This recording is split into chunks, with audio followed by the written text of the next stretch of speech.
Xiaomi has just launched its latest tablet here in the Philippines with its all-new Redmi Pad. And today, we'll be taking a good look at the Redmi Pad to show you what we think of it.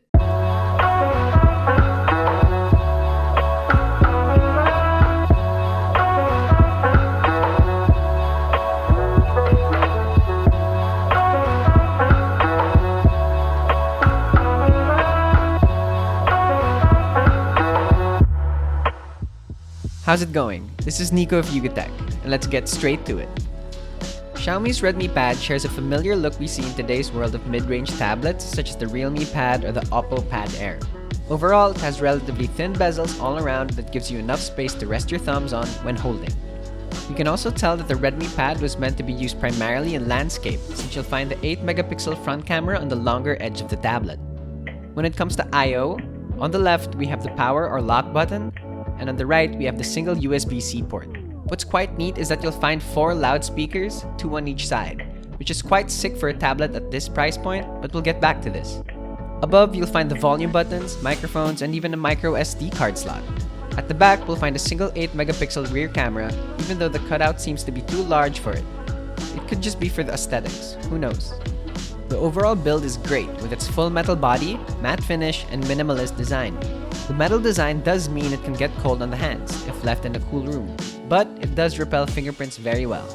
Holding the tablet is also fairly comfortable, since it has rounded corners, flat sides, and only 7.1mm thin. However, we did find the edge to feel a tad sharp and the overall weight to be quite hefty at 465 grams. But all in all, it looks great and feels well built. We just wish Xiaomi could have tossed in a protective case. Moving on to the main star of the tablet, the display, since that's what we'll spend the most time looking at anyway. The Redmi Pad has a 10.61-inch display with a 2000 by 1200 resolution that equates to a pixel density of 220 ppi. Overall, it's a decent resolution, and trust me when I say that you'll barely notice any pixels in normal day-to-day use. You can use it in brighter environments since it has a max brightness of 400 nits. And if you're looking into some gaming, it has a max refresh rate of 90 Hz. Though you could also switch between 60 Hz and 90 Hz to save on battery life. Okay, now back to those quad speakers found all around the Redmi Pad. They're said to support Dolby Atmos. However, we did find it to be a little underwhelming with weak mids and tinny highs. But on the bright side, there are 4 of them, so it does sound equally immersive on each side with a subtle hint of bass. Overall, we'd say it gets the job done for casual use and gaming. Moving on to the cameras. As we said, the front sees an 8-megapixel ultra-wide, while the back also sees an 8-megapixel main shooter. Simply put, these aren't the strongest features on the Redmi Pad considering they're simply 8-megapixel shooters. Autofocus was quite slow and shots would be out of focus at times. The photos we took found to be not the greatest of detail, but colors were pretty accurate. But who takes photos with tablets anyways? Because we believe that this was meant primarily for video calls and meetings and to send some images in a jiffy. But if you're really planning to take your best shots and post it, just make sure lighting conditions are ideal so that you can get the best quality image. When it comes to videos, note that it can record a max of 1080p at 30 frames per second. The Xiaomi Redmi Pad runs on MIUI 13.1.4, which is based on Android 12. It's easy to navigate and, like other devices, uses multiple home screens to house your apps. But if you got a Xiaomi smartphone, it'll feel like a MIUI on your phone, just optimized for landscape use. In it, you'll find settings like dark mode, split screen, floating windows, game turbo, as well as security and privacy features in the security app.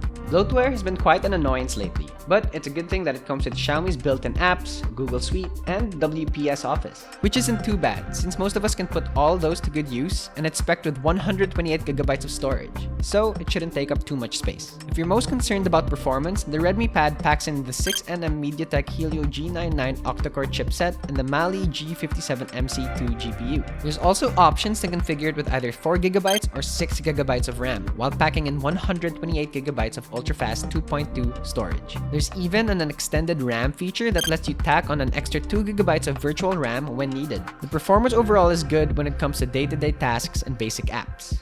So no issues there when watching it. Light gaming also wasn't too much of an issue, but just to be sure, adjust the settings if you're gonna run more demanding titles like Tower of Fantasy. We recommend to have the settings with the resolution set to balanced, HD resolution, and 30 frames per second for a smoother experience. We've also tested it on a variety of benchmarks like Antutu V9, PCMark, 3DMark, and Geekbench 5. You'll find those over here on the screen with its respective scores.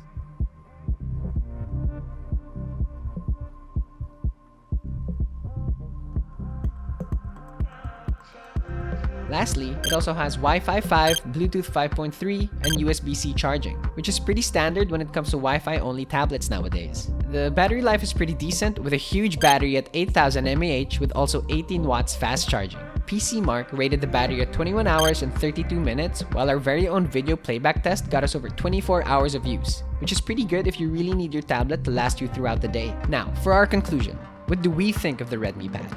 Honestly, the Redmi Pad is a decent tablet for entertainment and day-to-day use, especially with its rather premium design, nice screen, immersive quad-speaker setup, and large battery. It's also priced very competitively at just 13,999 pesos for the 4GB 128GB model and 14,999 pesos for the 6GB and 128GB model. But what's quite ironic is the biggest enemy to Xiaomi's Redmi Pad is its own sibling, the Xiaomi Pad 5. Since it's similarly spec'd, the 6GB and 128GB model comes in at just 1,000 pesos more at 15,999 pesos. And with that, you do get a better display with a faster refresh rate, a more powerful Snapdragon 860 chipset, faster ultra-fast 3.1 storage, better cameras, and even a bigger battery with faster charging. And to that end, we'd say if you can shell out some extra cash and increase your budget, then yeah, go for the Xiaomi Pad 5. But if budget is the #1 concern and you don't plan on using it for any more than watching videos, web browsing, some light gaming,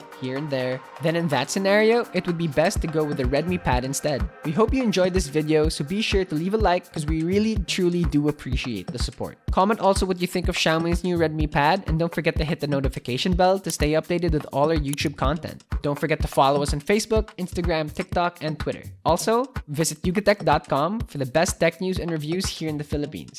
This has been Nico of Yugatech. Take care.